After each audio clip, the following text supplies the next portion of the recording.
बाप और बेटे और रूह कुदुस के नाम से आमीन। आज हम मुकद्दस यूहन्ना की अंजील उसका 10वां बाब और उसकी आयात 2 था 4 पर ध्यान ज्ञान करेंगे। और आज हम खुदा की आवाज को पहचानना इसके बारे में सुनेंगे। लेकिन वो जो दरवाजे से दाखिल होता है वो भेड़ों का चरवाहा है। उसके लिए दरबान दरवाजा खोल देता है और भेड़ें उसकी आवाज सुनती हैं और वो अपनी भेड़ों को नाम बनाम बुलाता है और उन्हें बाहर ले जाता है।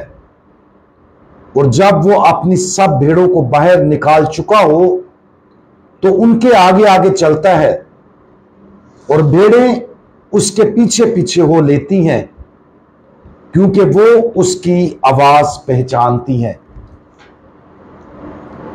क्या हम अच्छे चरवाहे की आवाज को पहचानते हैं? क्या वो हर रोज हमारी रहनुमाई करता है? अपनी मुकद्दस मर्जी पूरा करने में हमारी रहनुमाई करता है? वो हर रोज जो कुछ बोलता है उस पर हम कितना